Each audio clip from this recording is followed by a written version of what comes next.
विदेश नीति हमारी असफल रही है।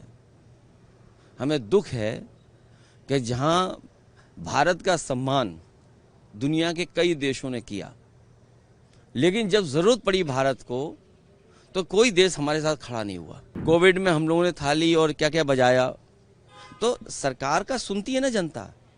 तो सरकार को ये फैसला लेना चाहिए कि अगले 10 साल में हम कोई चीन का सामान भारत में नहीं आने देंगे। क्या पहन के आए लोकसभा में बताओ, वही पहन के आया करेंगे। नहीं, लोकसभा में क्या पहन के आए बताओ, जो लोकसभा में पहन के आएंगे वही हमारी हर जगह ड्रेस होगी। पहले तो ये आपको स्वीकार करना चाहिए, दो अलग विषय हैं।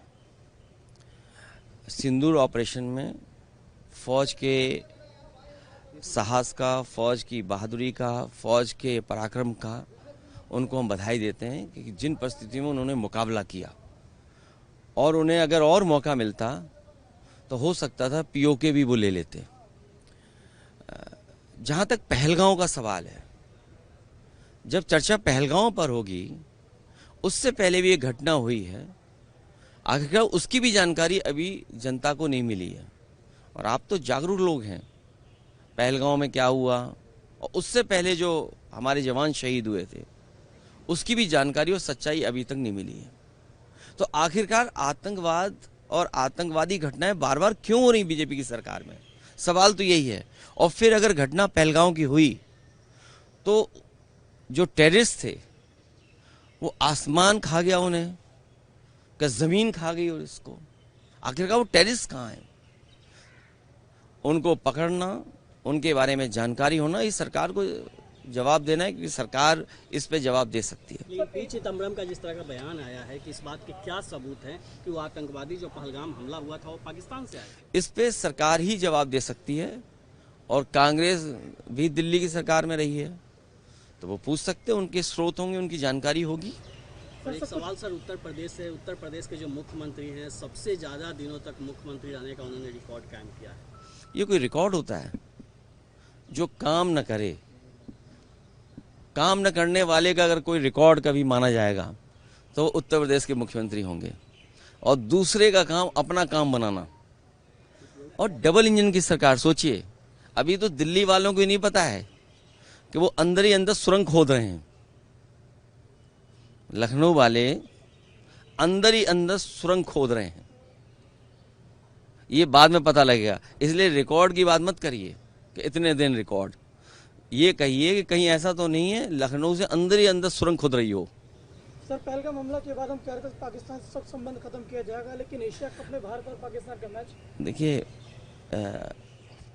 विदेश नीति हमारी असफल रही है। हमें दुख है कि जहां भारत का सम्मान दुनिया के कई देशों ने किया, लेकिन जब जरूरत पड़ी भारत को तो कोई देश हमारे साथ खड़ा नहीं हुआ। सम्मान अलग दृष्टिकोण है और हमारे साथ खड़ा होना अलग दृष्टिकोण है। तो चिंता का विषय तो यही है कि कोई देश हमारे साथ क्यों नहीं खड़ा है, जब हम व्यापार दे रहे हैं। चीन को कितना व्यापार दे रहा है भारत, आखिरकार व्यापार रुकेगा कि नहीं रुकेगा।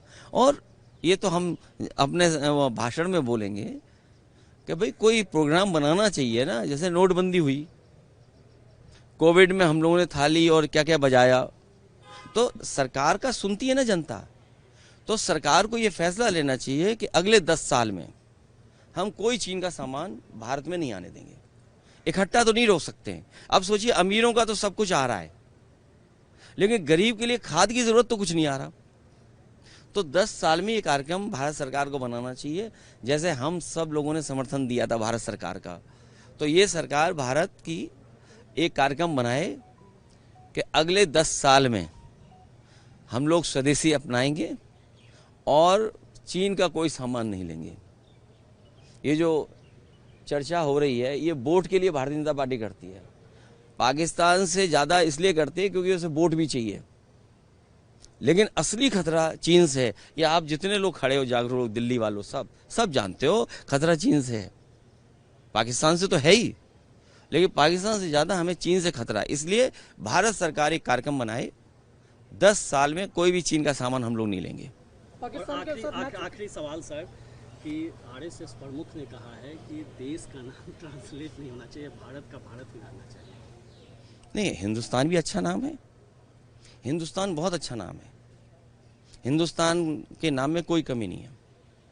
और भारत भी होना चाहिए, इंडिया भी होना चाहिए। इंडिया के साथ कौन था? हम लोग तो भारत के साथ थे, हिंदुस्तान के साथ थे। इंडिया के साथ कौन था? ये जो कहते हैं ना नवाजवादी, सुना होगा आपने कभी कभी, हमारे लिए नवाजवादी कहते हैं। दिल्ली में भी कहा, यहाँ एक कोई सांसद है हमारे नवाजवादी कह रहे हैं। आपको उनको पता नहीं है, बीजेपी में नए आए होंगे हो सकता, या बीजेपी का इतिहास नहीं पढ़ा होगा उन्होंने। बीजेपी के जो सबसे पहले राष्ट्रीय अध्यक्ष बने, उनके प्रस्तावक 5 बार के नवाजी थे। और जब अधिवेशन हुआ उसका खर्चा भी कुछ लोगों ने उठाया था। ये विषय आप पर है, आप लोग रिसर्च करके सच जरूर जनता को बताना। सर, एक मौलाना ने सवाल ही उठा दिया था कि जिस तरीके से पहनावे को लेकर से वहाँ पर गए थे मस्जिद को लेकर, क्या पहन के आए लोकसभा में बताओ? वही पहन के आया करेंगे? नहीं, लोकसभा में क्या पहन के आए बताओ? जो लोकसभा में पहन के आएंगे वही हमारी हर जगह ड्रेस होगी।